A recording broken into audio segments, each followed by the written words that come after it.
the fifth kind. For more than 100 years, scientists have looked for a single principle to explain the functioning and balance of the universe. Quantum research points to an astonishing conclusion. That principle is consciousness. Quantum research has found that consciousness alters how the universe manifests and behaves. Plato argues that in the beginning there was consciousness, one single universal field of consciousness. It's perfect unity, perfect love. The visible material universe manifested, he said, in order for that consciousness to express itself. Now, what does that mean in material terms? I think as soon as you begin thinking about a mechanism for that, you're talking about panspermia. Panspermia is a scientific theory which proposes that the genetic coding for conscious intelligent life was deliberately disseminated throughout the cosmos. Whenever that coding lands in a hospitable environment, it begins to produce the kinds of intelligent, conscious life forms with which we are familiar on planet Earth. The theory's proponents include Maxim Merkulov, Vladimir Sherbak, Leslie Orgel, Francis Crick, and Carl Sagan in the 1960s.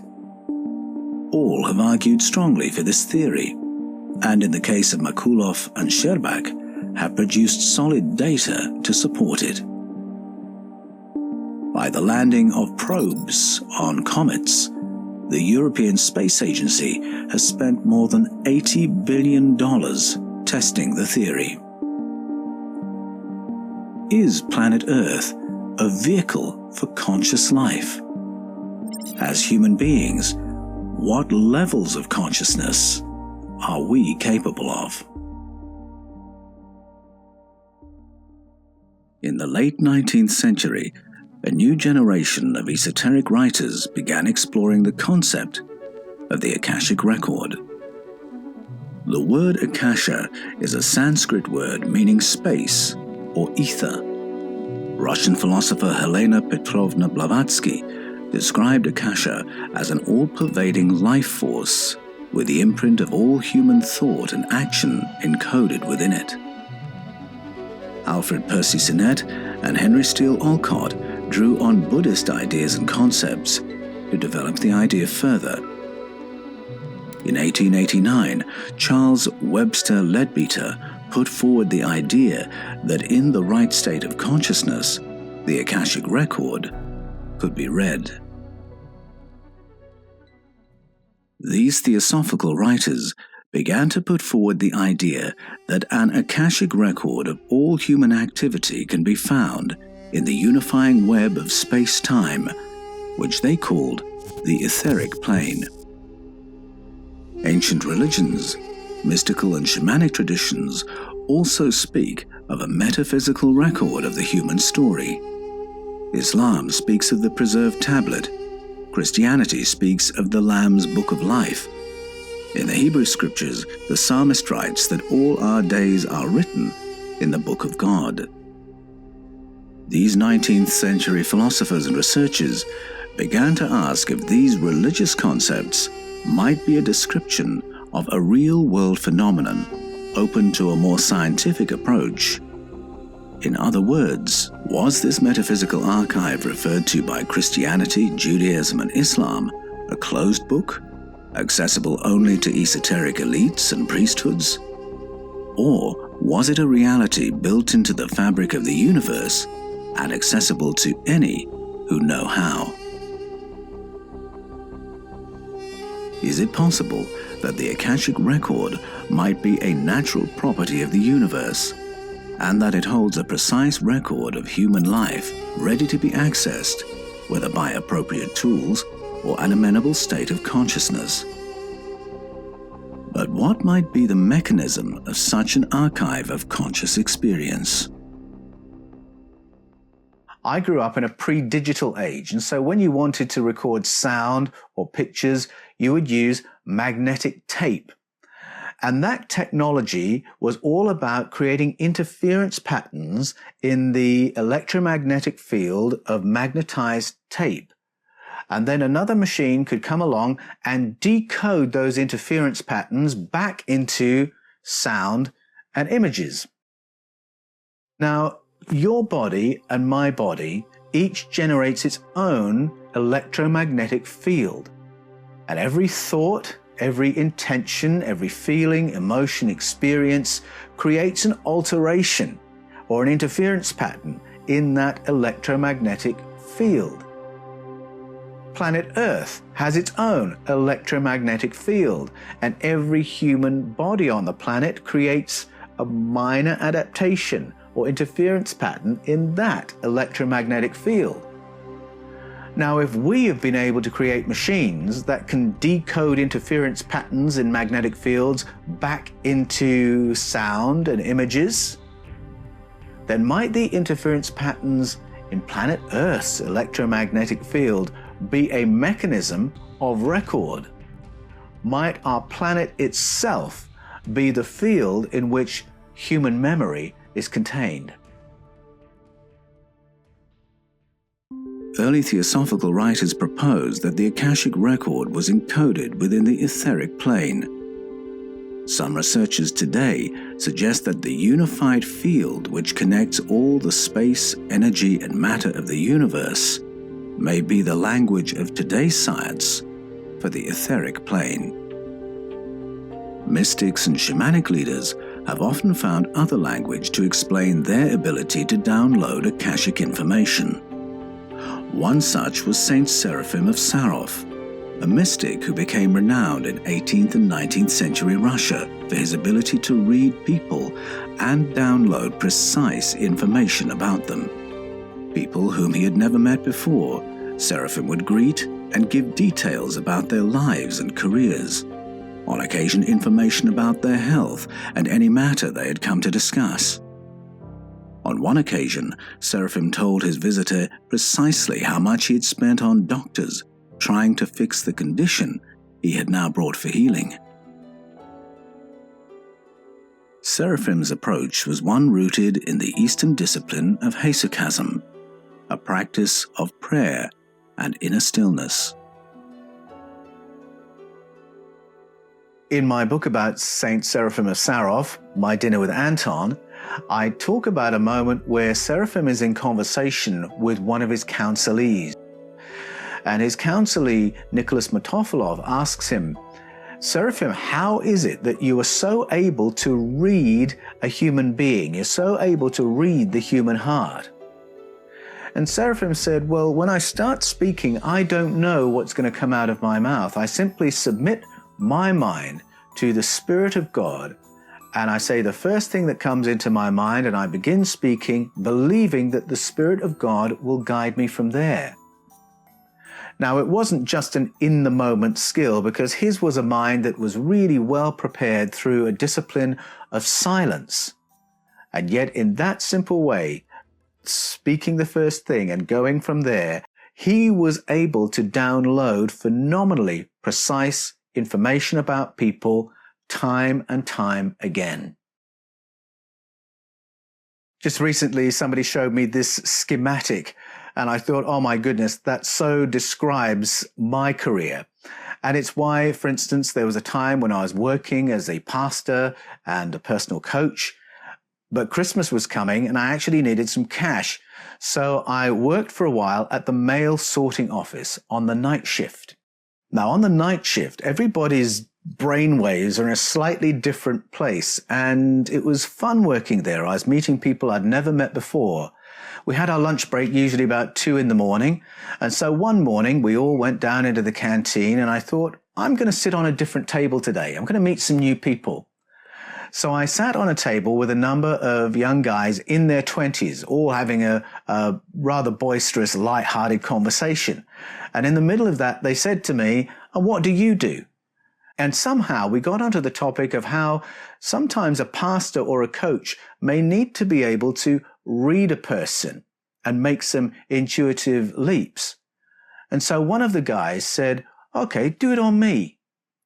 And I thought, oh, no, Paul, you fool, you've dug yourself a hole here.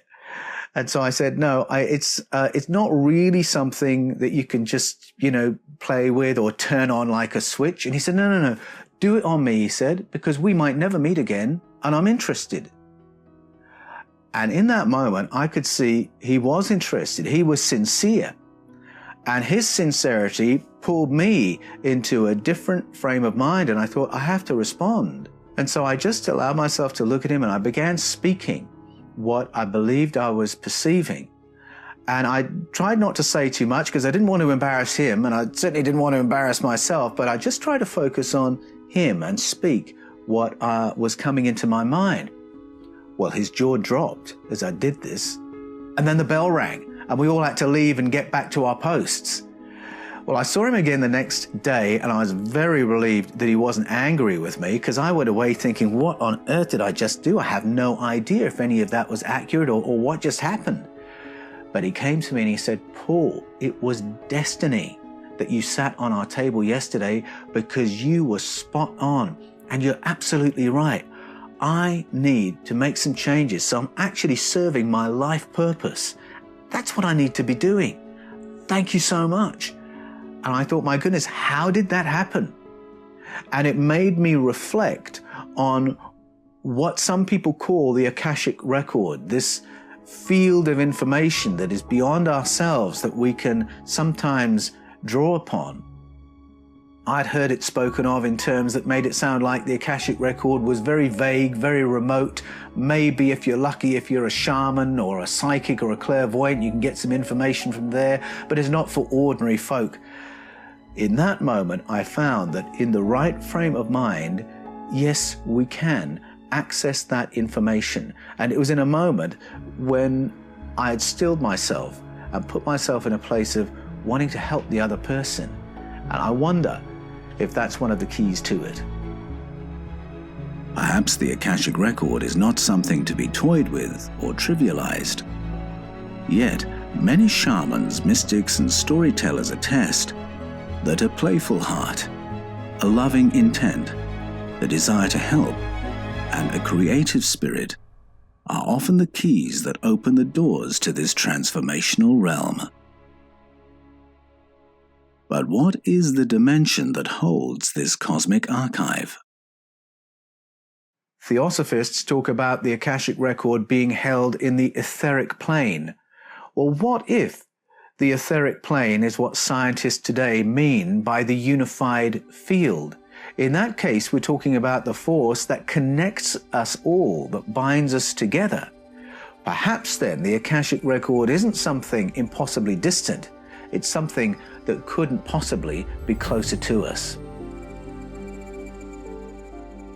If the unified field of today's science truly is the repository of all human experience and consciousness, perhaps you and I are in reality more conscious, more aware, and privileged with greater access to this metaphysical treasure than we have ever imagined. When I was a boy, my mum and dad had a washing machine. Now, it was pre-digital, but it was an electronic washing machine, so it had electrical circuits in it. Obviously, its function in our home was to wash our clothes, although for our cat it had another function. It was a massage machine. But it also had a third, rather unexpected feature. Somehow, and as a boy I always thought this was quite miraculous, our washing machine could play Radio 1. It wasn't designed for it. It was entirely accidental. But if there was no noise around and if the machine was idling, you could hear Radio 1 on it. You could hear the songs and you could hear the words. Radio 1 broadcasts at a particular frequency. Evidently, there was an electrical circuit within our washing machine that was just the perfect length, so it had the exact frequency to match, to resonate with the frequency coming from Radio 1. And when that happened, the circuit would translate that frequency into a kinetic energy, and that's how we were getting the sound. Now, our washing machine couldn't do everything, a radio could do. We could get Radio 1 on it, but we couldn't turn the volume up and down, and we couldn't tune into other stations. And it was able to do that because it had circuitry in it that could pick up this frequency from somewhere else. If I am a consciousness machine, then I have circuitry designed for a particular frequency, a particular kind of consciousness. And maybe like that washing machine, I can pick up on the consciousness of others who resonate with a particular frequency. And maybe that's why you or I might feel another's feelings, even at a great distance. And how often have you heard people say things like, I knew I had to call, I knew something had happened, I knew you'd passed, or I knew you were going to say that. And maybe that's why some of us experience memories of other lives, lives other than our own. It may also be why we sometimes feel a very strong connection with people from other times and places without having any idea why we feel that connection. But it may be we're wired in some way similar, that something in us is mathematically similar to something in them. Quantum research, string theory, unified field theory may all offer objective frameworks for these subjective experiences. But from our knowledge at present, where do these ideas take us? And what practical application might we find? What I take from this is a very simple discipline, and it's the discipline of noticing. Now, this will seem so simple, so rudimentary, but I found it very powerful. Get a journal, and every time you knew they were going to say that, or knew something had happened, every time you feel an unexplained connection, every time you remember a memory that isn't your own, and that might be in your conscious life or in your dream life, make a note in a journal. Firstly, you'll begin to notice how frequently this happens, and then you may begin to notice patterns. Then you may begin to get a sense of why is this person or this image so much on your mind. And as you notice who these connections are with, people living now, in the past, or in the future, you may begin to get a sense of what is it in you that's mathematically similar to what's in them.